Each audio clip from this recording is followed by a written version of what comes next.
5절부터 읽겠습니다. 누가복음 21장 5절부터 읽겠습니다. 어떤 사람들이 성전을 가리켜 그 아름다운 돌과 헌물로 꾸민 것을 말하며 예수께서 이르시되 너희 보는 이것들이 날이 이르면 돌 하나도 돌 위에 남지 않고 다 무너뜨려지리라. 그들이 물어 이르되 선생님이여 그러면 어느 뒤에 이런 일이 있겠사오며 이런 일이 일어나려 할 때 무슨 징조가 있사오리까. 이르시되 미혹을 받지 않도록 주의하라. 많은 사람이 내 이름으로 와서 이르되 내가 그라 하며 내가 가까이 왔다 하였으나 그들을 따르지 말라. 난리와 소요의 소문을 들을 때에 두려워하지 말라. 이 일이 먼저 있어야 내 끝은 곧 되지 아니하리라. 또 이르시되 민족이 민족을 나라가 나라를 대적하여 일어나겠고 곳곳에 큰 지진과 기근과 전염병이 있겠고 또 무서운 일과 하늘로부터 큰 징조들이 있으리라. 이 모든 일 전에 내 이름으로 말미암아 너희에게 손을 대어 박해하며 회당과 옥에 넘겨주며 임금들과 집권자들 앞에 끌어가려니와 이 일이 도리어 너에게 증거가 되리라. 그러므로 너희는 변명할 것을 미리 궁리하지 않도록 명심하라. 내가 너희의 모든 대적이 능히 대항하거나 변박할 수 없는 구변과 지혜를 너희에게 주리라. 심지어 부모와 형제와 친척과 것이 너희를 넘겨주어 너희 중의 몇을 죽이게 하겠고 또 너희가 내 이름으로 말미암아 모든 사람에게 미움을 받을 것이나 너희 머리털 하나도 상하지 아니하리라. 너희의 인내로 너희 영혼을 얻으리라. 그 다음에 34절부터 끝절까지 읽겠습니다. 여기 같은 21장 34절부터 읽겠습니다. 너희는 스스로 조심하라. 그렇지 않으면 방탕함과 술 취함과 생활의 염려로 마음이 둔하여지고 뜻밖의 그날이 덫과 같이 너에게 임하리라. 이 날은 온 지구상에 거하는 모든 사람에게 임하리라. 이러므로 너희는 장차 올 이 모든 일을 능히 피하고 인자 앞에 서도록 항상 기도하며 깨어 있으라 하시니라. 예수께서 낮에는 성전에서 가르치시고 밤에는 나가 감람원이라 하는 산에서 쉬시니 모든 백성이 그 말씀을 들으려고 이른 아침에 성전에 나아가더라. 그래서 21장 전체가 이스라엘 역사 가운데 성전이 무너질 것과 그것이 종말에 일어날 일가 이렇게 오버랩되어 있습니다. 그래서 환란과 징조가 나타날 것이다. 그리고 그러니까 주님이 오시기 전에 재난이 있을 것을 말합니다. 이것을 마태복음에서는 재난이라고 했고, 그리고 이런 것들이 징조로 나타날 것을 말씀합니다. 징조. 그래서 우리가 읽은 여기가 계시록으로 다시 한번 가보겠습니다. 계시록 6장을 보면 이 말씀이 아주 짧게 그 일곱째 봉인된 심판에 대한 말씀이 6장입니다. 6장이 기록되어 있습니다. 6장 1절부터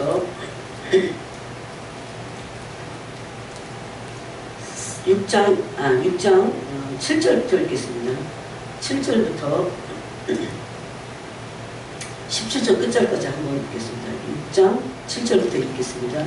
넷째 인을 끄실 때에 내가 넷째 생물의 음성을 들으니 말하되 오라 하기로 내가 보매 청황색 말이 나오는데 그 탄 자의 이름은 사망이나 음부가 그 뒤를 따르더라. 그들이 땅 4분의 1을 위의 권세를 얻어 검과 흉년과 사망과 땅의 짐승들로서 죽이더라. 다섯째 인을 떼실 때에 내가 보니 하나님의 말씀과 그들이 가진 증거로 말미암아 죽임을 당한 영혼들이 제단 아래에 있어 큰 소리로 불러 이르되 거룩하고 참되신 내 대주제여 땅에 거하는 자들을 심판하여 우리의 피를 갚아주지 아니하시기를 어느 때까지 하시려 하나이까 하니 각각 그들에게 흰 두루마기를 주시며 이르시되 아직 잠시 동안 쉬되 그들의 동무 종들과 형제들도 자기처럼 죽임을 당하여 그 수가 차기까지 하라 하시더라. 내가 보니 여섯째 인을 떼실 때에 큰 지진이 나며 해가 검은 털로 짠 상벽같이 검어지고 달은 온통 피같이 되며 하늘의 별들이 우화가 나무가 태풍에 설익은 열매가 떨어지는 것 같이 땅에 떨어지며 하늘은 두루마리가 말리는 것 같이 떠나가고 각 산과 성이 제자리에서 옮겨지며 땅의 임금들과 왕족들과 장군들과 부자들과 강한 자들과 모든 종과 자유인이 불과 산들의 바위쯤에 숨어 산들과 바위에게 말하되 우리 위에 떨어져 보좌에 앉으신 이의 얼굴에서와 그 어린 양의 진노에서 우리를 가리라. 그들의 진노의 큰 날이 이르렀으니 누가 능히 소리로 하더라. 그러고 나서 이제 일곱째 인으로 들어가는데 그게 이제 일곱 나팔 제약입니다. 이게 다 맞물려 있어요.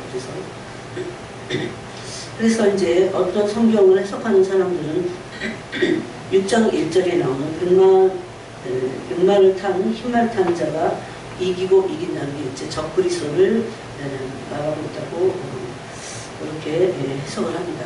제가 볼 때도 그렇습니다. 그 다음에 이제 이 적그리스도가 나타나서 둘째 인부터 어마한 이런 그 재난이 시작이 됩니다.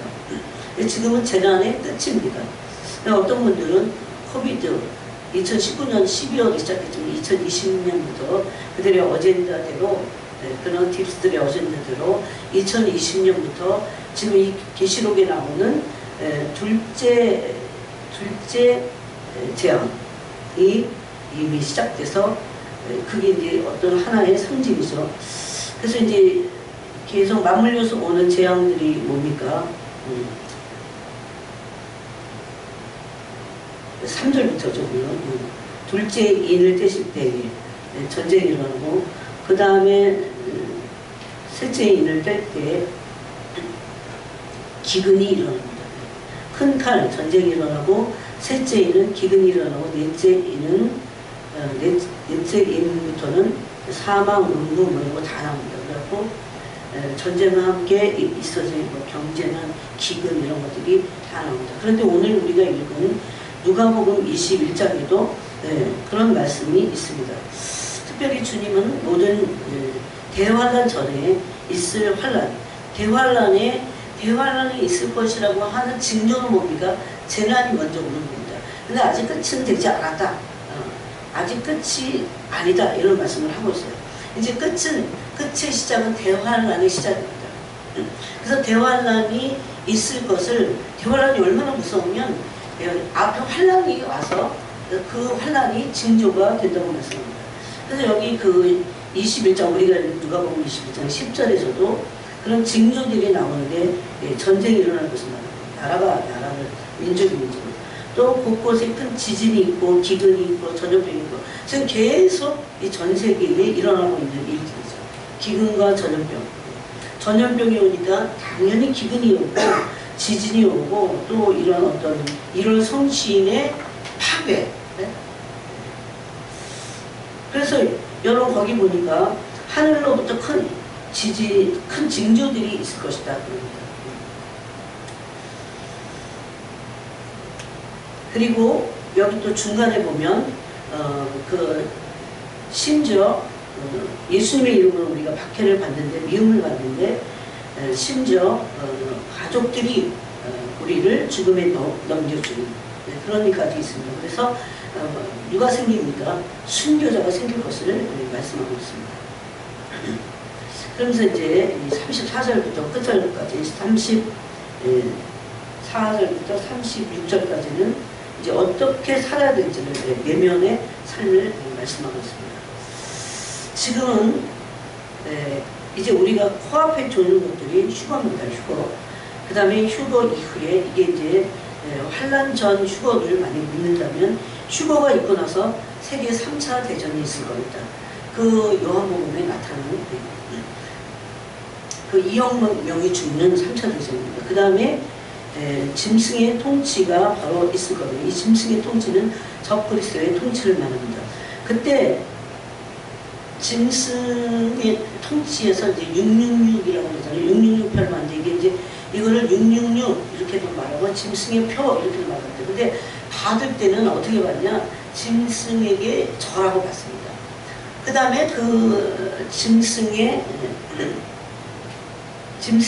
그 이름이 중요해요. 그 짐승의 이름을 받는 거예요. 666편은요, 짐승의 이름을 받는 거예요. 그러니까 우리가 하나님으로부터 인치심을 받잖아요. 영이. 그럴 때 너는 내 거야 라고 하는 그 인이 그런 것을 상징하고 있잖아요. 그런데 짐승의 표라고 하는 666도 짐승이 자기 이름의 표를 주는 겁니다. 그래서 그 이름의 표를 받지 말라고 성경은 여러 번 말씀하고 있습니다. 그래서 어떻게 하고 그 이름의 표를 받습니까? 그 짐승에게 그 정부에 절을 하고 그 다음에 그 이름의 표를 받는 겁니다. 그래서 그 이름의 표를 받은 자들이 그 표를 가지고 무엇인지 할 수 있도록 이렇게 되는 겁니다. 이런 지금 종말의 사건을 앞두고 있습니다. 예수님의 공중 강림을 앞두고 있습니다. 그 다음에 그러고 나서 이제 아마겟돈 전쟁이 일어나고 그리스도께서 지상 재림을 하실 것입니다. 그래서 이게 지구상에 일어날 성경에 예언된 말씀입니다. 그런데 지금 세상은 얼마나 악한지 모릅니다. 동성애를 맞다고 하고 마약과 동성애의 천지입니다. 한국도 이 청소년들이 뭐 20대가 아니에요. 청소년들이 마약이 급속도로 퍼져가고 있어요. 지금. 마약을 한 번이라도 한 사람은 마약 판매자가 됩니다. 마약을 또 하기 위해서 그걸 파는 거예요. 그래야 그걸 할 수 있기 때문에 마약을 계속 그 상태로 갈 수 있기 때문에. 그래서 이 마약과 동성애가 급속도로 지금 한국도 퍼지고 있고 이건 전 세계에 일어날 지구상에 지금 일어나고 있는 종말의 사건입니다. 그냥 마약이 아니에요. 그 다음에 이런 러시아나 중국이나 미국이나 이게 다 제국들이잖아요. 그래서 맨날 이거 냉전시대 냉전시대가 끝나고 나서도 지금은 탈냉전시대가 아니고 다시 2차의 냉전시대가 왔어요. 그래갖고 미국과 중국은 지금 난리도 아닙니다. 그렇지만 여러분 앞으로 보십시오. 중국도 그렇고 러시아도 그렇고 미국도 그렇고 제국들이 몰락하게 돼 있어요. 그러면서 세상은 또 하나 이런 막 이게 어려움이 있으니까 하나님을 믿고 의지하냐? 그렇지 않습니다. 굉장히 폐역한 시대가 지금 성경에서 예언한 종말의 사건입니다. 굉장히 폐역한 상태에 있어요. 폐역이라고 하는 것은 하나님 찾지 않고 오히려 하나님께 등을 돌리는 겁니다. 그래서 이 짐승의 통치 아래 있을 때 짐승의 표를 받고 그 이름의 표를 받고 나서도 하나님께 등을 돌려받고 아예 폐역한 그런 모습을 계시록도 기록을 하고 있습니다. 이게 지금 이제 지구의 멸망으로 들어가는 겁니다. 그래서 우리는 그 모든 것 배후에 이 세상에 악령들이 있기 때문에 그 세상의 풍조를 따라가면 안 되고 바람에 밀려 이동하면 안 될 것을 같이 나눴습니다. 그러니까 앞으로는 더욱더 이 세상의 흐름의 풍조들이 더욱 가득 찰 겁니다. 이것이 종말 시대에 일어날 일입니다. 그래서 오늘도 우리가 누가복음 21장에 그랬지만 멸망의 대환란이 오는 것은 멸망이에요. 완전 멸망. 그 멸망의 앞에 멸망의 징조를 보여주고 있는 겁니다. 멸망의 징조. 그러나 여러분 지금 일어나는 거 보세요. 어떻게 섬하나가 불이 타갖고 안 꺼지냐고. 네? 지금도 뭐 아마 타갖고 사람들 못 찾을 거예요. 그 불길을 피해서 세상에 어떻게 하면 불길을 피할 수가 없어서 바다에 빠져갖고 죽는 거예요. 이런 일들은 그냥 한번 일어난 일이에요. 이게 멸망의 징조입니다. 그 말은 뭐예요? 앞으로 더 큰 멸망이 진짜 멸망이 있으니까 아직은 이거 맛보기야. 진짜 멸망이 있으니까 준비해야 돼 라고 하는 멸망의 징조라는 겁니다. 이때 하나님은 회개를 촉구하기 위해서 재난의 시간을 허락하시는 겁니다. 재난은요 대환란을 비하면 성령님과 마태복음에서 평안한 때가 없었어요. 평안한 때 세상에. 지금은 아직은 대환란 직전이잖아요. 재난의 때잖아요. 근데 대환란에 비교하면 지금 이런 어마무시한 이런 재난들이 쏟아져 나오고 있는데도 이때는 평안한 때입니다. 그래서 사람들이 그런데 평안하다, 안전하다 아직은. 그래서 주님께 나가지 않고 회개를 하지 않습니다. 그래서 우리는 회개를 촉구하고 지금은 깨어 있을 때입니다. 이 세상의 재난의 징조는 앞으로 올 대환란의 멸망의 징조예요. 그걸 보고 깨어 있어야 됩니다. 그래서 우리는 깨어서 이 세대의 흐름을 볼 수 있어야 돼요. 흐름을 읽을 수 있어야 됩니다. 사람들은 부자일수록 그럴 겁니다. 많은 돈을 가지고 하루에 막 1000만 원씩 써도 되는 거예요. 그 돈이 돈을 버니까 자고 일어나면 돈이 돈을 벌었어. 내 1000만 원 써도 아무 문제 없어. 그냥 아무 일 안 해도 아무 일 안 하고 놀러 다니고 맨날 뭐 띠까띠까 하고 그래도 눈만 뜨면 돈이 벌려 있어. 네? 그래서 사람들이 돈돈한 사람이 저는 사람 문제가 일을 안 하고 쉽게 돈을 벌는 거예요. 유튜버 한 달 수익금이 1억입니다. 1억. 네? 먹방 해갖고 돈 벌고 막 이래갖고 막 1년 수입이 어마어마해요. 그러니까 애들이 막 가면 한 250밖에도 힘들어. 근데 그거 받으려고 막 일찍 일어나고 막 삽줄을 벌리면서 막 직장에 출근해야 되고 이런 거 싫죠. 이걸 MZ세대라고 하는데 이해는 가더라고요. 이해는 가더라고요. 이 세대의 흐름을 우리는 볼 수 있어야 됩니다. 이런 세대는 돈을 사랑하게 돼 있어요. 이게 징조입니다. 돈을 사랑하는 게 징조예요. 땅에 젖어 있어요. 근데 지금은 이런 시대의 흐름을 우리가 볼 때 깨어있으면 하나님께서 깨우시고 준비시키시는 때라는 것을 금방 알 수 있어요.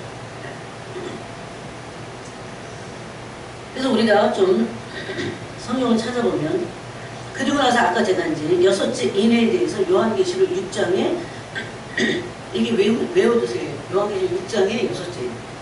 그 여섯째 인에서 일어날 일, 여섯째 인이 아마 이게 이렇게 마치 이제 이제 끝이 나면서 시작이 되는 그런 포인트가 될 겁니다. 그래서 여섯째 인을 뗄 때 갑자기 우리가 이렇게 있다가 갑자기 낮에 대낮이 깜깜해지는 일이 있을 겁니다. 3일간의 흑암의 시대를 말씀하고 있어요. 이거 1월 성신이 주님이 만드신 1월 성신이 붕괴되는 거예요. 이게. 네? 아니 갑자기 막 해가 어두워지고 막 달이 핏빛같이 변하고 밤에도 달빛이 있으니까 그래도 살 수 있는 겁니다. 그래서 핏빛같이 되니까 빛을 잃는 겁니다. 그것은 1월 성신이 붕괴가 되는 겁니다. 이런 부분을 한번 찾아보고 또 말씀을 좀 나누겠습니다. 그런 말씀을 좀 보면 요엘서를 보겠습니다. 요엘서. 여러분이 이거를 어디 한 파트에도 적어놓고 이게 지금 이게 예언의 말씀이잖아요. 요엘서 2장 이런 31절 같은 데 보니까 여호와의 크고 두려운 날이 이르기 전입니다. 그쵸? 네? 아직 이르기 전이에요. 여호와의 크고 두려운 날은 언제입니까? 대환란이에요. 그 날이 이르기 전이에요. 전에 해가 어두워지고 이게 마지막 징조일 거예요. 이미 이때 이제 살 수 없어. 네? 마치 이게 어떤 분기점이 돼갖고 이제 그 7 나팔 재앙으로 들어가잖아요. 첫 번째 나팔 재앙부터 심각합니다. 그래서 여기 31절에 요엘서 2장 31절에 여호와의 크고 두려운 날이 이르기 전에 해가 어두워질 것을 요엘 선지자도 말씀합니다. 달이 핏빛같이 변할 것이다. 예수님도 이 말씀을 인용하셨죠. 마태복음 24장에서 인용하셨어요. 그래서 여호와의 크고 두려운 날이 이르기 전에 여호와의 날은 크고 큰 날이에요. 이 날은 두려운 날입니다. 이게 대환란의 날이에요. 그 전에 해가 어두워지고 달이 핏빛같이 변하는 거예요. 그런데 우리가 읽은 이 요한계시록 6장에서 여섯째 인을 떼실 때의 광경을 보니까 이미 이때 사람들이 살 수가 없어. 그래서 어린 양의 진노로부터 하나님의 보좌의 심판으로부터 나를 가려라. 바위야 내게 떨어져라. 죽음을 구하는 겁니다. 그게 얼마나 무서운지. 여러분 1월 성신이 붕괴돼갖고 이게 지금 갑자기 막 이상한 일들이 일어나고 사람들이 꽉 하고 기절할 것 같아요. 코로나 팬데믹은 아무것도 아닙니다. 진짜. 자, 어떻게 웃음이 나와요. 웃음이. 걸릴 수도 있어. 물론 요새도 어떤 분 걸려갖고 돌아가셨더라고요. 물론 조심해야 되겠지만 그런 거는 정말에 일어날 이런 사건에 비하면 아무것도 아니에요. 그때는 어떡할 건가. 믿음을 철두철미하게 준비하고 마음을 제일 중요하게 마음이 연단을 받는 거다. 말씀으로. 네? 말씀으로 마음이 연단을 받았고 마음이 막 강건해지고 예? 말씀을 그냥 쫙만 하고 막 이래야 돼요. 그래야 사탄에게 먹히지 않습니다. 그때 32절에 누구든지 여호와의 이름을 부르는 자는 구원을 얻으리니 이는 나 여호와의 말대로 시온산과 예루살렘에서 피할 자가 있을 것이며 남은 자 중에 나 여호와의 부름을 받을 자가 있을 것이며. 그래서 이때 아마 유대인들일 겁니다. 그러면서 이때도 살아있지만 이때도 구원 얻을 자들이 있을 것을 주님 말씀하고 있어요. 그 다음에 아모스를 보겠습니다. 아모스.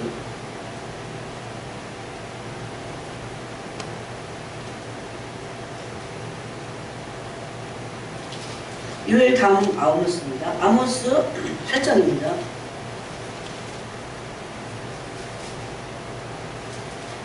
아모스 8장 9절부터 읽어보겠습니다. 9절부터 보면 주 여호와의 말씀이니라 그날에 내가 해를 대낮에 치게 하라. 아니 해가 어떻게 대낮에 지냐고요. 이런 일이 있다니까요. 이런 일이 있을 것은 여섯째 인의 말씀입니다. 대낮에 치게 하여 백주에 땅을 캄캄하게 하며 세상이 이렇게 화하고 있는데 갑자기 대낮에 해가 져버리니까 어떻게 캄캄해지는 겁니다. 그런데 그때는요 이런 전기불도 쓸 수 없을 겁니다. 너희 절기를 애통으로 너희 모든 노래를 애곡으로 변하게 하며 모든 사람이 굵은 배로 동이게 하며 모든 머리를 대머리가 되게 하며 독자의 죽음으로 말미암아 애통하듯 하게 하며. 아까 그랬죠. 바위와 날개에서 떨어져 갖고 어린 양의 진노로부터 나를 좀 보호해달라 이런 거잖아요. 피하게 해달라 그거잖아요. 그때 막 통곡과 애곡과 어마어마한, 아니 이거 상상을 못해요 여러분. 우리 이때까지 이런 일이 없었기 때문에. 그래서 결국 어떻게 됩니까? 결국은 공고한 내가 갚게 하리라.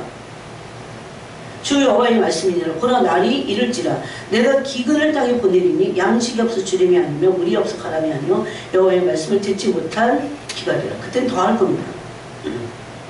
그래서 백주의 땅을 캄캄하게 하시겠다는 말씀을 아모스 8장에서 하시고 있습니다. 그 다음에 이사야서도 있습니다. 이사야 13절입니다.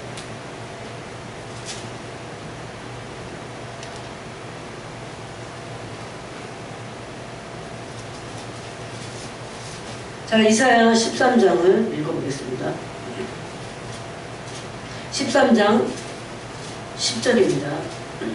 10절에 하늘의 별들과, 제가 9절부터 읽을게요. 보라, 여호와의 날, 곧 잔혹히 분냄과 맹렬히 노하는 날이 이르러 땅을 황폐하게 하며, 이게 이렇게 될 건데, 땅 그러면서 땅에서 앞으로의 미래, 이런 거 생각 안 해도 돼요, 여러분. 이미 이제는 어떻게 하면 올라갈까? 어떻게 하면 내가 준비를 할까? 이것만 해야 돼. 여기 지금 백주에 대낮같이 화하는 날이 막 깜깜해지는데 못 살아. 그러니까 막 어린 양의 진노로부터 피하게 해달라고 막 바위야 나한테 떨어져라 이러잖아요. 이 날은 어떤 날입니까? 곧 잔혹히 분내는 날이에요. 하나님. 맹렬히 노하는 날이 이르러 땅을 황폐하게 하며, 하나님이 아예 작정하신 거예요. 땅을, 인간들이 사는 이 땅을 인간들이 맨날 눈만 뜨면 먹고 마시면서 이 땅에다가 얼마나 많은 죄악을 쏟아냅니까? 네? 레위기 18절에 보니까 그래서 땅이 막 이 주민들이 쏟아내는 죄로 말미암아 땅이 저주를 받았어요. 막 피조물이 지금 탄식하고 있어요. 어떻게 하면 빨리 여기서 이 종로를 데서 벗어날까? 로마서 8장 말씀이죠. 예수님으로서 이걸 회복하는 게 그 회복입니다. 땅을 황폐하게 하며 그 중에서 죄인들을 멸하리니 하늘의 별들과 별 무리가 그 빛을 내지 아니하며 해가 돋아도 어두우며 달이 그 빛을 비추지 아니할 것이로되 내가 세상의 악과 악인의 죄를 벌하며 교만한 자의 오만을 끊으며 강포한 자의 거만을 낮출 것이며 내가 사람을 순금보다 희소하게 하며, 얼마나 많이 죽어나가는지,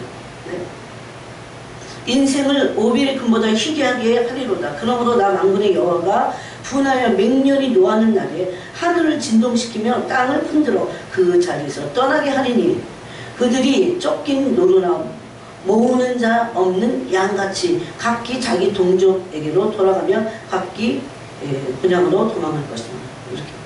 근데 이거 베드로 후서에도 있죠. 땅이 큰 소리로 떠나가요. 하늘이. 그리고 땅은 막 곤죽이 되고요. 이런 말씀들이 계속 그 캄캄한 날이 임할 것을 말씀입니다. 그것은 바로 여호와의 크고 두려운 날이라는 겁니다. 자, 마태복음을 보겠습니다. 그 전에 여러분 아모스 4장을 봐도 될 것 같아요. 아모스 4장 11절에 보니까 내가 여호와 너희 중에 성읍 무너뜨리기를 하나님인 내가 소돔과 고모라를 무너뜨린 같이 하였으므로 너희가 불붙는 가운데서 빼낸 나무 조각 같이 되었으나 너희가 내게로 돌아오지 아니하느니라. 이렇게 지금 재난의 때에 하나님이 먹음을 지금 징조를 통해서 하나님께 돌아오라고 회개하라고 이제 더 큰 무서운 날이 있으니까 이걸 지금 징조로 보여주시는 거예요. 네? 여러분 징조는 일어난 일이잖아. 증거물이잖아요. 증거물. 그런데도 뭐하라고? 여호와께 돌아오라고. 그리고 돌아와서 뭐하라고? 준비하라고. 그게 12절에 있어요. 그러므로 이스라엘아 내가 이와 같이 네게 행하리라. 내가 이것을 네게 행하리니 이스라엘아 내 하나님 만날 것을 준비하라. 이스라엘아 내 하나님 만날 것을 준비하랬어요. 이 징조들은 그게 막 정말 일어날 것이든 아니면 이스라엘을 황폐하는 그런 그 재앙이든지 간에 역사 속에 있었던 재앙이 있잖아요. 그걸 하나님을 만날 준비를 하라는 겁니다. 그게 바로 회개를 촉구하는 겁니다. 근데 이스라엘이 하나님께 돌아오지 않았다. 이것은 말합니다. 그래서 멸망당하는 거죠. 그 다음에 마태복음 24장에서도 예수님은 이 구약의 모든 말씀을 인용해서 예수님도 동일한 예언을 하셨습니다. 사실 율법의 마침이신 예수님이 하신 말씀입니다. 마태복음 24장 29절입니다. 24장 29절에 보니까 그날 환난 후에 즉시 해가 어두워지며 달이 빛을 내지 아니하며 별들이 하늘에서 떨어지며 하늘의 권능들이 흔들리리라. 그때 인자의 징조가 하늘에서 보이겠고 그때 땅의 모든 족속들이 통곡하며 그들이 인자가 그놈을 타고 능력과 큰 영광으로 오는 것을 보리라. 그가 큰 나팔 소리와 함께 천사들을 보내니 그들이 그의 택하신 자들을 하늘 이 끝에서 저 끝까지 사방에 모으리라. 그러면서 지금 또 종말에 대한 무화과나무의 비유를 말씀하십니다. 바로 이 날이 여호와의 크고 두려운 날입니다. 그게 공중 강림의 날인지 지상 재림의 날인지 어쨌든 우리는 이 날을 대비해야 됩니다. 이게 지금 이 종말의 날에는 세계 모든 사람들이 이 광경을 보게 될 겁니다. 그래서 놀라고 너무너무 혼미백산. 여러분 이런 성신이 붕괴되는데 어떻게 살아요? 못 살아요. 우리가 달빛이 있기 때문에 사는 거고 별빛이 있기 때문에 사는 거고 햇빛이 있기 때문에 더더욱 사는 겁니다. 이거 없으면 죽는 거죠. 그래서 이런 광경을 보고 아까 6째 일을 깰 때 보니까 애곡할 뿐만 아니라 막 도망할 곳을 찾는 거예요. 이게 도망할 곳을 막 찾는데 없어. 그게 얼마나 두려운 날인지 우리 상상을 할 수 없어요. 사실 주님의 은혜를 우리 구해야 됩니다.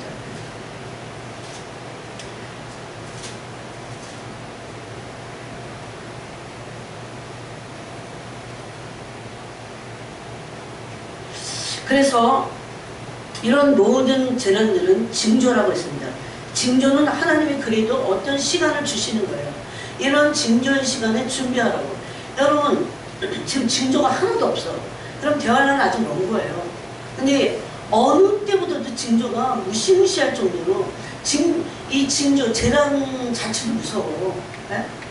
한국에는 별일이 없으니까 막 그 정도로 막 심각하지 않으니까. 파키스탄은 수재민 수만 막 몇만 명씩 되잖아요. 이제만 또 나고 그러니까 이제는 복구가 안 돼. 복구가 안 돼갖고 어떻게 해야 될지 몰라. 에? 확실히 재난이에요. 재앙입니다. 재앙. 그래도 그때는 안전할 때야. 대환란에 비하면. 그러니까 그때는 우리의 구원이 이제 가까웠으니까 너희가 땅이 맨날 땅을 바라보고 어떡하면 땅에서 잘 살까 이런 생각을 이제 그만두고 땅을 바라보는 이 고개를 들라 그랬어요. 고개를 들라. 예? 하늘을 바라보고 준비하라는 거죠. 아까도 여러분 아모스 4장 12절에서 예? 회개하고 주님께 돌아오고 준비하라고 하죠. 제가 이 말씀 읽을 때 너무 놀랐어요. 하나님 만나기를 내 이스라엘아 내 하나님 만나기를 준비하라고 했어요. 그리고 제가 뒤에 하신 말씀입니다. 지금은 그래서 이런 모든 재앙들은 징조이면서 대환란이 코앞에 있으니까 이제 하나님 만날 준비를 해라. 안 그러면 다 멸망받을 겁니다. 그런 때입니다. 근데 여러분 이런 때가 가까이 왔으니까 오히려 감사해야 돼요. 그래서 마태복음 24장 우리가 읽은 30절, 31절에 보니까 이런 성신의 징조가 나타납니다. 이거는 아직 휴거 전의 사건, 휴거 전에 일어날 때입니다. 아마 제 생각에는 이런 성신의 징조가 더 뚜렷이 3일간의 흑암의 이런 날에 이게 아마 휴거가 거의 동시에 일어나지 않을까 이런 생각을 하긴 해요. 그런 걸로 예상하고 있어요. 그때 가서 기름 준비한다. 불가능해요. 여러분 기름 준비 불가능해요. 지금 매일매일 해야 돼요. 이런 말씀을 이렇게 경고로 주시는 것을 너무 감사해요. 아, 뭐 어떡하고 살지? 걱정할 것도 없어요. 다 맡겨야 돼요. 그리고 오로지 진짜 기름 준비해야 됩니다. 지금 하지 않으면 불가능합니다. 그것은.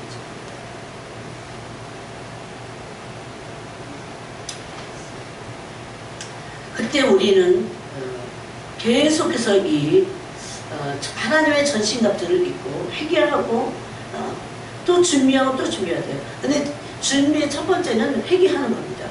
이런 생각을 버려야 돼요. 이게 이제 미혹인데 설마 내가 지옥 갈까? 저는 이렇게 말하는 사람들 많이 들어봤어요. 설마 내가 지옥 갈까?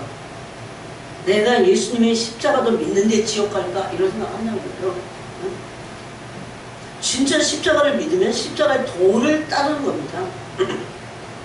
순종하는 거예요. 요새 우리가 히브리서를 큐티하고 있죠. 히브리서 3장과 4장이 말하는 게 뭡니까? 땅이 목적이었어요. 이스라엘 백성들이 광야를 지나오면서도 땅이 목적인 사람들은 반드시 마음이 죄로 말미암아 미혹되게 돼 있어요. 땅이 목적. 땅이 목적이면 그래서 이제는 땅을 바라보지 말고 너의 머리를 들라 그랬어요. 진짜. 이런 표현까지 합니다. 너의 머리를 들라. 땅이 목적인 사람들은 죄의 유혹으로 그 다음 단계로 보니까 마음이 강팍해져요. 마음이 강팍한 게 막 하나님 향해서 막 사태질하고 이런 게 아니야. 그냥 하나님 앞에서 마음이 굳어져 있어. 네? 마태복음 우리가 아까 읽은 마태복음 21장에서도 두나에 지다가 굳어지는 겁니다.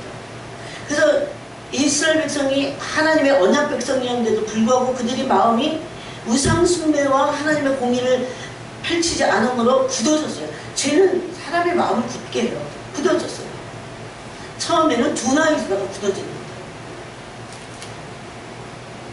그런데 예수 그리스도로 말미암아 오셔서 제일 먼저 하시는 말씀이 뭡니까? 제일 먼저 이스라엘 민족을 회복시키기 위해서 하시는 게 뭡니까? 굳은 마음을 취하고 부드러운 마음을 주는 거예요. 이게 성령의 마음이죠. 새 영혼과 새 마음을 주시겠다. 그런 말씀을요, 에스겔서, 에레미야서, 이사야서까지 전부 다 하고 있어요. 이 대선지서는 다 그런 말씀을 하고 있어요. 그래서 사람들이 마음이 굳어지면 말씀이 들리지 않습니다, 여러분. 그냥 말씀을 거부하는 마음은 없어. 근데 말씀이 잘 안 들려. 그러면 마음이 굳어집니다. 마음이 굉장히 예민해지면 말씀이 안 들릴 수가 없어요. 그러니까 마음으로 알 수 있어. 거기도 그러잖아요. 마음이 항상 미혹해요. 내 길을 너희가 알지 못했다. 그래서 말씀을 들을 때 믿음과 결부에서 듣지 않기 때문에 이스라엘 민족이 광야에서 멸망당한 시체가 엎드려진 그 이유를 뭐라고 합니까? 순종하지 않아서다. 그렇게 말합니다. 근데 단순히 순종하지 않은 게 아니라 땅이면 목적이야. 맨날 애굽을 어떻게 하면 땅이 목적이니까 애굽으로 힘드니까 광야가 힘드니까 돌아가려고 했잖아요. 그러니까 죄의 유혹을 받게 됩니다. 죄의 유혹을 받으니까 마음이 강팍해져.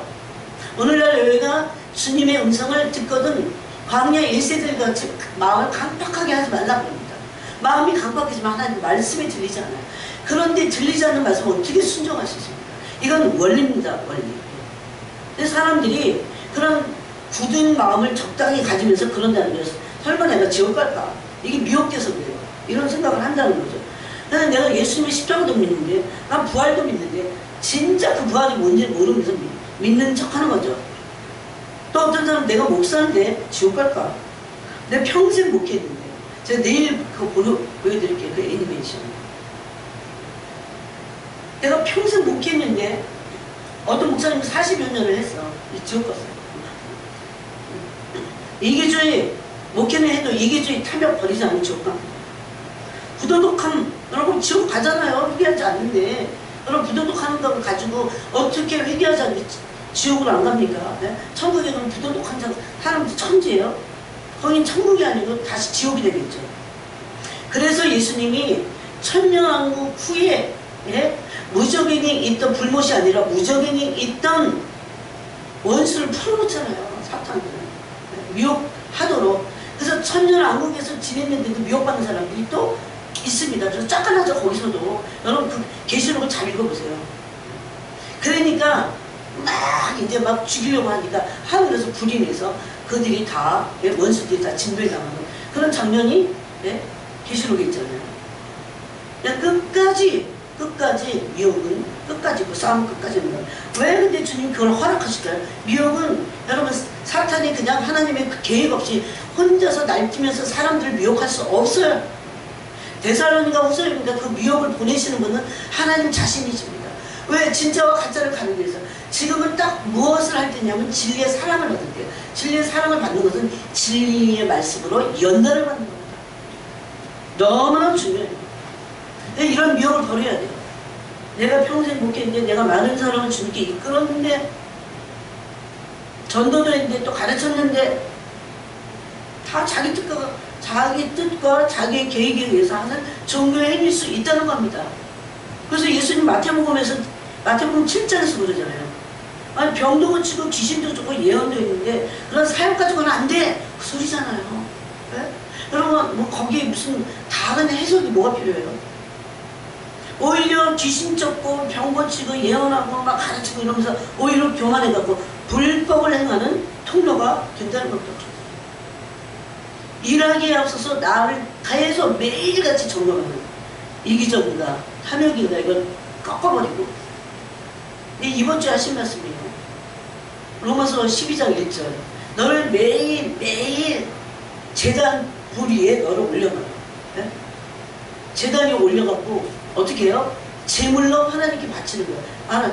제물은 죽은 겁니다. 이런 종교행위가 얼마든지 될 수 있다. 그래서 오히려 불법을 행하면서 교만하여 불법을 행하는 통로가 되고, 주님은 그래서 그 병 고치고 귀신 쫓고 예언하고 이런 거에 넘어가지 않았어요. 병을 고치는 게 필요해요.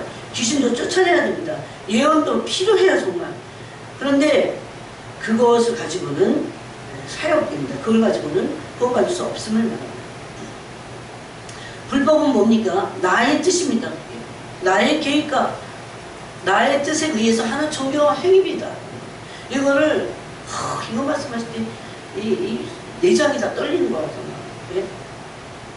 다시 막 다시 막 나를 지켜 세워갖고 저희 어떻게 해야 됩니까? 예? 정신이 확 들립니다. 성경은 뭐라고 합니까? 마태복음 7장에서 예수님이 친히 하신 말씀이요. 구원을 베푸실 예수님이 친히 하신 말씀이에요. 뭐라고 합니까? 다만 아버지의 뜻대로 행하는 자를 들어가리라고 했습니다.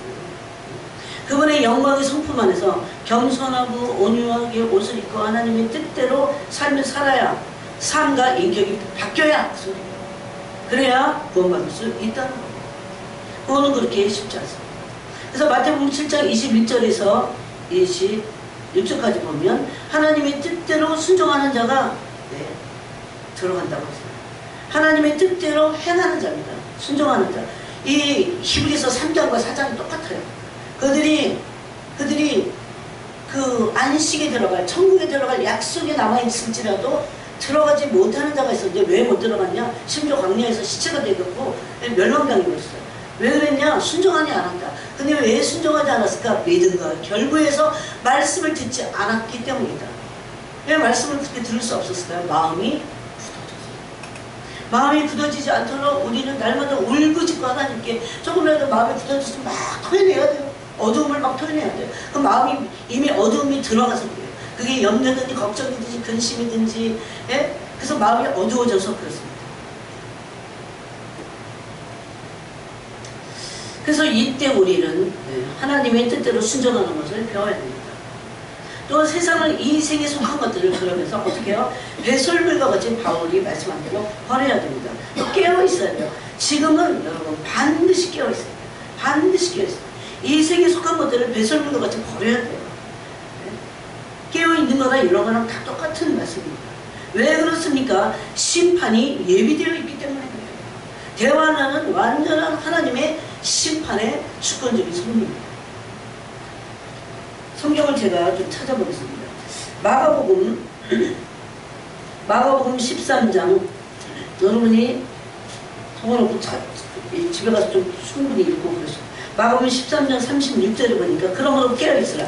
집주인이 언제 오는지 혹 저물 때일지 밤중일지 이렇게 추측을 하는 거야. 혹시 밤중이 아닐까? 저물 때는 아닌 것 같아. 그래갖고 이제 밤중이니까 저녁 때쯤은 조금 놀아. 그러면 안 된다는 거예요, 지금. 네? 밤중일지 다 올 때 있는지 새벽일지 이렇게 자세히 얘기했어요. 네? 깨어있으라는 거지. 새벽일지 다 올 때일지 너희가 알지 못함이라. 그가 호련히 와서, 호련히는 영어 성경을 써드니 갑자기 오십니다. 갑자기 와서 너희가 자는 것을 보지 않도록 하라. 그런데 여러분 열천의 비유에서 다 졸며 잘세 그랬어요. 거기는. 그런데 누가 마태복음에서는 너무나 놀랍게도 너희 자는 것을 주인이 보지 못하도록 해야 돼. 잠들지 마. 그 소리잖아요. 네? 잠잘 안 됩니다. 깨어있어요. 깨어있어요. 적어도 기름 준비를 해놓고 잠깐 졸든가. 그냥 퍼서 막 자면 안 돼. 참 무서워요 진짜. 그냥 세워라 내워라 막 모르고 자면 안 된다는 겁니다. 이런 영적인 잠을 자는 사람들은 세상에 취해 있어요. 세상에. 네? 그냥 여기 오다 보면요, 여기 학생들 촌이라 그러지 술집이 질배야 그러면 거기 애들이 막 바글바글해. 금요일이면. 네? 금요일 항상 오면서 진짜 죄악의 도시고 죄악의 밤입니다. 네? 근데 우리는 낮에 속했으니까 밤이면 그래. 밤이면 낮에는 그래도 덜해요. 그래서 깨어있으라 내가 너희에게 하는 이 말은 모든 사람에게 하는 말이니라 하시니라. 믿든지 믿지 않든지 불신자든지 믿음이 없든 적든 이 말씀을 듣고 깨닫고 돌이키라는 거죠. 지금은 그래서 깨어서 준비할 때라는 거죠. 성경이와 숨어있는 말씀들을 제가 지금 막 끄집어내갖고 맨날 막 마태복음에 있던 말씀과 지금 마가복음 말씀이 또 맛이 좀 새롭잖아. 네? 안 그래요? 또 누가복음 그 다음에 12장에 보면 35절에 누가복음 12장 35절에 허리에 띠를 띠고 등불을 켜고 이거는 완전 준비예요. 허리에 띠를 띠고 그런데 하나님의 전신갑주를 입으라고 한 말씀에 보면 무슨 허리를 띄어야 될까요? 이거는 유대인들이 겉옷을 입고 있을 때 반드시 허리를 맸습니다. 옛날에 저희 어머니들이 막 명절 때요 한복을 입잖아. 근데 한복을 그냥 막 칠레를 팔레를 입으면서 그렇게 안 해. 허리를 질끈 누릅니다. 그래갖고 그냥 그 가는 허리에 쫙 붙어갖고 얼마나 차차차차 민첩해지기 위해서 하나님의 일에도 민첩하고 영적으로도 민첩하기 위해서 허리에 띠를 떼야 됩니다. 그런데 에베소서 6장에서는 진리의 허리띠를 띠라고 말씀합니다. 진리의 허리는 나를 받쳐주는 겁니다. 진리가 아니면 나의 터는, 나의 기둥은 진리여야 된다고 디모데 전서에 말씀한 거죠. 네? 이 집의 진리가 터요 기둥이니라 그랬어요. 그래서 허리띠를 띠고 등불을 켜고 서 있으라. 너희는 마치 그 주인이 혼인집에서 돌아와 문을 두기를 곧 열어주려고. 여러분 성경에 이런 게 줄이 쳐져 있나요? 빨간 줄을 치고 파란 줄을 치고 또 네모치고 안 잃어버리고 이렇게 막 이렇게 넘기다가도 다시 한번 읽으려고. 에? 어떡하지? 무슨 방침을 써야 돼? 안 되면 막 이거 프린트아웃 해갖고 막 집에 벽에다가 붙여놓고 이래야 돼요. 정신 차리려고. 에? 곧 열어주려고 기다리는 사람과 같이 기다리고 있으라는 겁니다. 곧 열어준 태세를 갖추고 기다리라는 겁니다. 기다리는 것도 중요한데 다 준비하고 기다리라는 거예요. 주인이 와서 깨어있는 것을 보면, 그러고 잠자는 것을 보이면 안 돼. 깨어있는 것을 보면 그 종들은 복이 있으리로다. 내가 진실로 너에게 이르노니 주인이 띠를 띠고, 이제 대신 주인이 띠를 띠고, 띠를 띠고 그 종들을 자리에 앉히고 나와 수종 들리라. 저는 이 말씀 읽을 때 정말 기가 막혔어요. 역시 예수님이시구나. 주인이 혹 이경이나, 아까 그랬죠. 새벽일지 답을지 어쨌지, 혹 이경이나 혹 삼경에 이르러서도 종들이 그같이 하고 있는 것을 보면 그 종들은 복이 있으려다. 너희도 아는 바니 집주인이 만일 도둑이 어느 때에 이를 줄 알았다면 그 집을 뚫지 못하게 할수록, 그래서 도둑 비유까지 하십니다. 그러므로 너희도 준비하고 있으라. 깨어있는 것은 준비하기 위해서 깨어있는 겁니다. 깨어서 준비하고 준비함으로 깨어있어야 돼요. 준비하고 있으라. 준비하라는 말씀 얼마나 많아요. 깨어있으라 말과 준비하라는 말씀 너무 많아요. 깨어서 기도하라, 깨어있으라, 기도하라, 준비하라, 이런 말씀 너무 많아요. 생각하지 않은 때에 인자가 오리라 하십니다. 그래서 깨어있어야 됩니다. 이 인생에 속한 것들을 배설물과 같이 버려야 됩니다. 또 제가 요새 보내준 말씀대로 우리가 이 인생에 속한 것들을 버리고 지금은 어떤 삶의 모습의 자세로 살아야 되냐면요, 주님을 위해서 살아야 돼요. 주님. 특히 뭐가, 내 육체가, 네? 고린도서 6장을 보겠습니다. 여러분 부지런히 찾으시기 바랍니다. 고린도전서 6장에 보니까 6장 13절에 음식은 배를 위하여 있고 배는 음식을 위하여 있으나 하나님은 이것저것을 다 폐하시리라. 네. 그 음식이 그렇게 중요한 게 아니에요. 여러분 이 세상에서 이 썩을 육체가 먹을 거니까. 네? 어떨 때는 어떻게 하겠어요? 음식은 배를 위하여 있고 배는 음식을 위하여 있으나 하나님이 이것저것을 다 폐하시리라 그랬어요. 이게 목적이 아니라는 겁니다. 그냥 독을 먹어라 이런 얘기 아니에요. 몸은 음란을 위하여 있지 않고, 너무나 무섭게, 너무나 칼날 같은 말씀입니다. 사람들이 먹고 마시고 즐기면서 원하는 게 뭡니까? 음란한 거예요. 네? 육체의 정욕을 쌓는 거예요. 육체의 정욕을 해소하는 거예요. 그래서 주님은 먹고 마시는 것도 그것도 다 폐해질 거야. 그 먹고 마시면서 거기서 나오는 힘을 가지고 음란을 위해서 산다는 겁니다. 딱 지금 이 세대예요. 근데 몸은 음란을 위하여 있지 않아요. 그리고 오직 주를 위하여 있나니, 몸은 주님을 위하여 있는 겁니다. 몸은 주님을 위하여 있는 거예요. 우리 몸이 주님을 위하여 그렇게 거동하고 활동할 수 있게 해야 돼요. 로마서 12장 1절에도 보니까 그러므로 형제들아, 만약에 몸이 주님을 위해서 있도록 음란을 피하고 음식에 너무 막 거기에 막 완전히 빠져있고 그러지 않으려면 이것저것 다 폐하신다고 했으니까, 예? 그러면 어떻게 됩니까? 하나님의 모든 자비하심으로 바울이 지금 권면합니다. 너희 몸을 그랬어요. 몸은 누구를 음란을 위해서 있지 않아요. 먹고 살기 위해서 있지 않아요.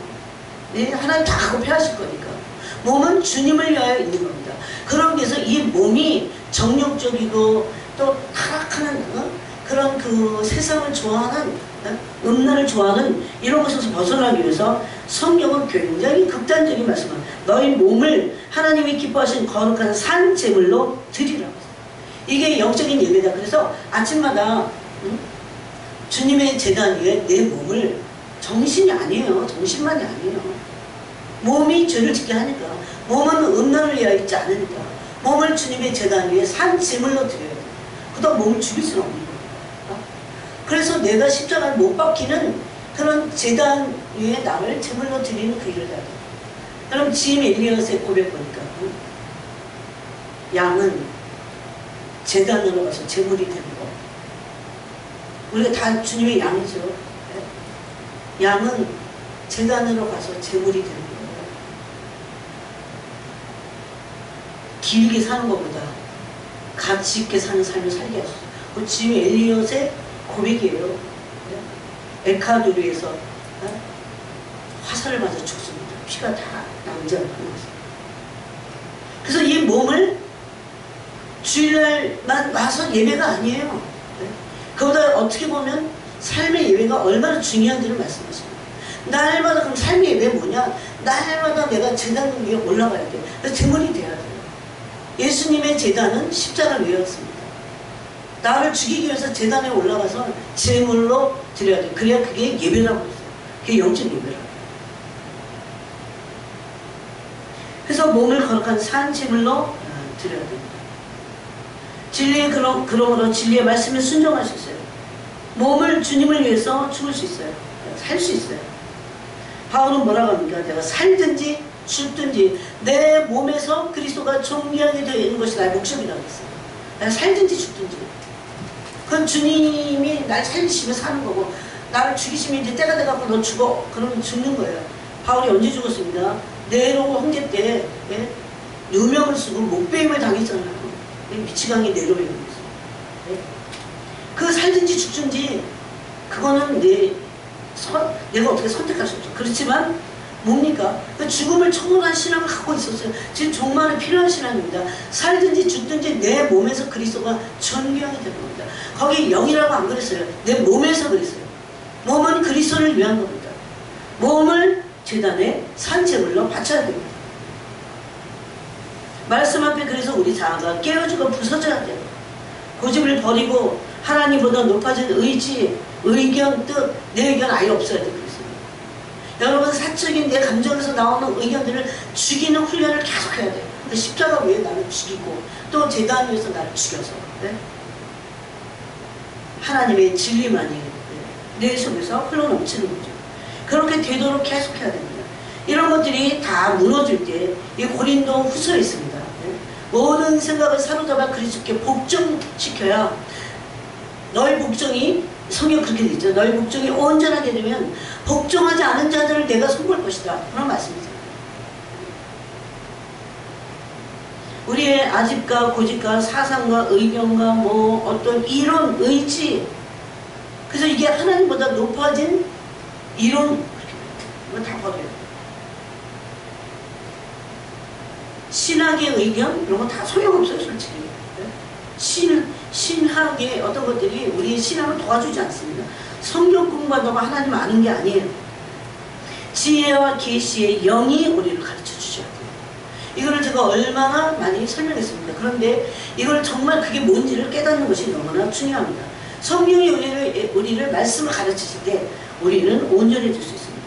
하나님을 알 수 있다고 말했습니다. 근데 지금은 여러분 에베소서를 보겠습니다.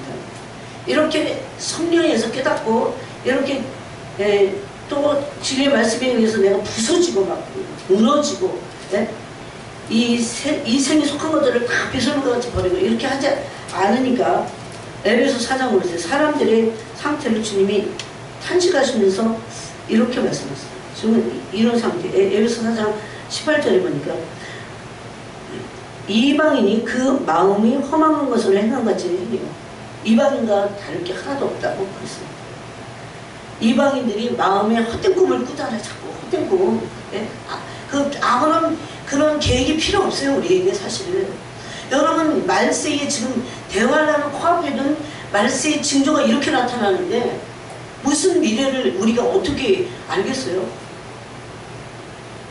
진짜 무엇보다도 그래서 그 말이 맞아요. 왕의 초대에 어떤 사람들은 손을 샀으니까 밭을 갈아야 돼. 이 생이 땅에 속한 일들이잖아요.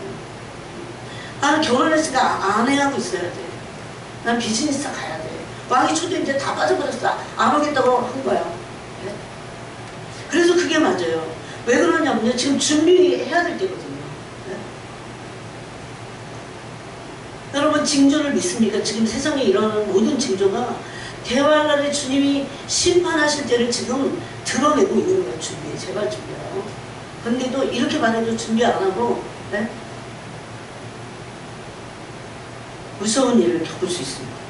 18절에 에베소 4장 18절에 보니까 그들의 총명이 어두워지고 믿는 사람들이 기도하지 않고 깨어있지 않고 준비하지 않고 탐욕을 버리지 않고 이 세계에 속한 것들을 다 배설물같이 버리지 않고 막 덕지덕지 다 그런 탐욕과 이기심과 또 뭡니까 이런 종교행위를 하면서 부도덕한 삶을 사니까 총명이 어두워졌어요.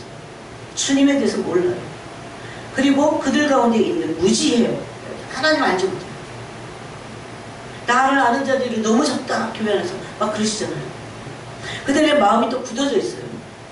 왜 그래요? 땅이 목적이기 때문에. 이방인들의 목적은 뭡니까? 오로지 땅이에요. 여러분. 예수 안 믿는 사람들은 목적이 땅이야. 땅에서 이렇게 막 지구가 지금 재난으로 막 한쪽에서는 막 난장판이 벌어져도 오로지 자기가 어떻게 하면 이 땅에서 그런 사람들을 이용해서라도 어떻게 하면 땅에서 잘 먹고 잘 살까 이러고 있어요. 그리고 진짜 상위 0.1% 1% 있는 사람들을 어마어마하게 부러워하고 있는 거 아세요?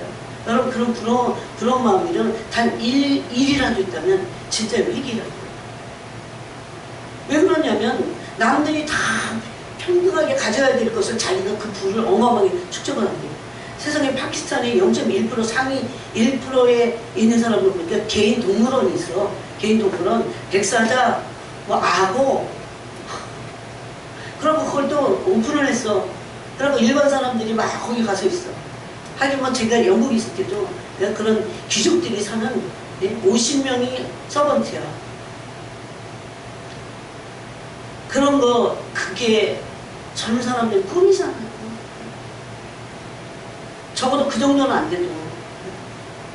근데 그게 얼마나 큰 죄라는 것을 몰라서 그래요. 여러분 파키스탄 진짜 가난한 나라예요. 진짜. 눈물이 막 팍팍 쏟아질 정도로 가난해요. 그런 부잣집에 메이드 되는 게 꿈이야.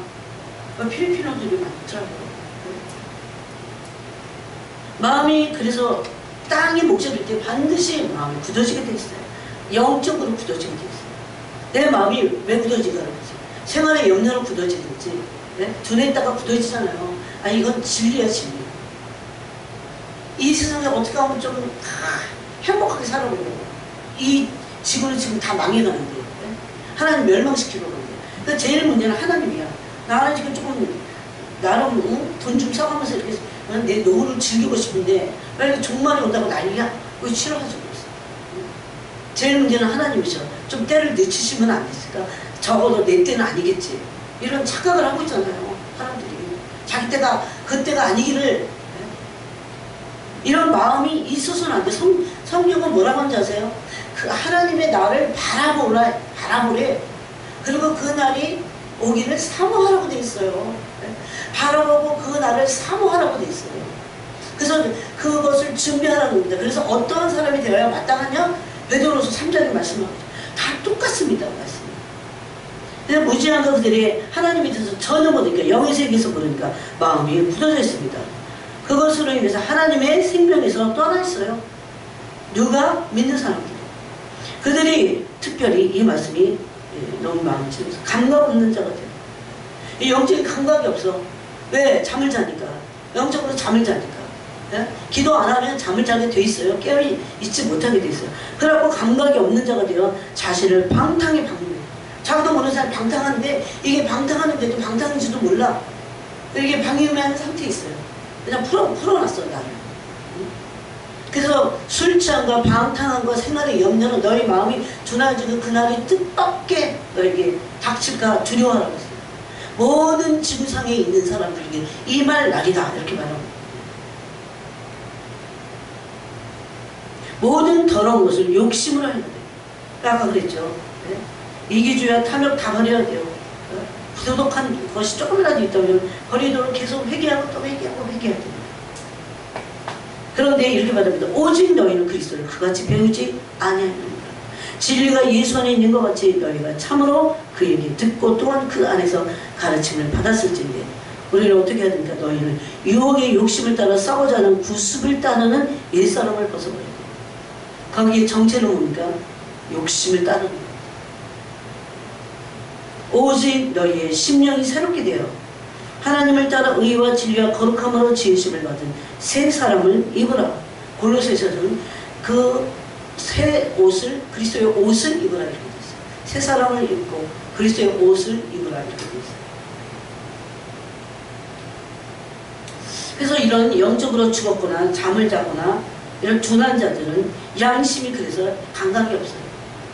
잘못을 해도 빤히 아는 건데도 감각이 없으니까 그냥 방임해버려 자기가.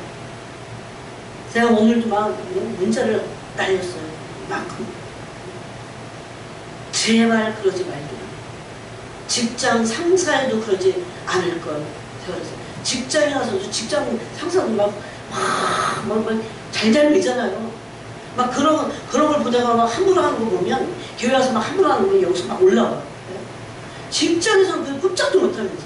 네? 왜 그래요? 양심이 마비돼서 그래요. 영적으로 죽어있거나 잠적하고 둔해서 그래요. 여러분, 영적으로 깨어있는 감각으로, 그 영적으로 깨어있어서 이 혼의 감각을 살필 수 있어요. 내가 어떤 상태인지를.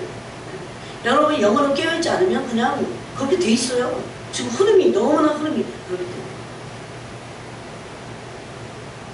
그래서 우리의 말씀에 의해서, 진리의 말씀에서, 지난 시간에도 계속 진리에 대해서 나눴지만, 가치관이나 생각에 이런 모든 것들을 다, 가치관 다 바뀌어야 되거든요. 여러분, 내가 생각하는 가치관이나 이 생각의 주체는 내가 돼서는 안 됩니다. 이런 내가 주인이, 내가 생각의 주인이 나야. 내 가치관의 주인이 나야. 이런 거 버려야 돼요. 사실 이 인생이 앞으로 미래에 대한 계획이 하나님 안에 다 안에 숨겨져 있는 거예요. 내가 아무리 계획을 해도 그대로 안 되더라고요. 이런 내가 부인되고 죽어 하나님의 말씀이 나의 중심이 되어서 하나님의 말씀이 내 가치관이 되어야 됩니다. 그래서 나의 의견도 필요 없다. 네? 나의 이론도 필요 없다. 나의 뜻도 필요 없다. 나의 감정도 필요 없다. 그런 겁니다. 하나님의 말씀이 중심이 된 그 가치관만 내 안에서 기준이 되어야 돼요. 그런 기준에서 나온 말씀이어야 됩니다. 그래서 이 자아에서 나오는 생각이나 이론이나 의견이나 이런 이 자아를 십자가에 못 박아 죽음에 넘겨줘야 됩니다. 그래서 이게 굴복되는 순간까지 가요. 그래야 우리의 믿음이 순종할 수 있는 순전한 믿음이 돼요. 갑자기 순종하게 되는 게 아니에요. 순전한 믿음이 되어야 됩니다. 이것이 이제 계속 자아가 죽어져 가는 그런 상태로 가는 겁니다. 나머지는 이제 다음 시간에 하고, 오늘 우리가 중요한 것들을 나눴습니다. 요한계시록과 또 말씀을 통해서 예수님이 종말에 하신 그 말씀들을 우리 가슴에 새기고 준비해야 됩니다. 깨어있고 기도하고 준비해야 됩니다. 아까 우리가 읽은 아모스 4장 12절 말씀, 너희가 하나님을 만날 준비를 해야 되죠. 그런 말씀을 가슴에 새기고 기도하시기 바랍니다. 하나님 아버지 감사합니다. 오늘 시간에 우리가 말씀 앞에 서서 영적으로 성숙하고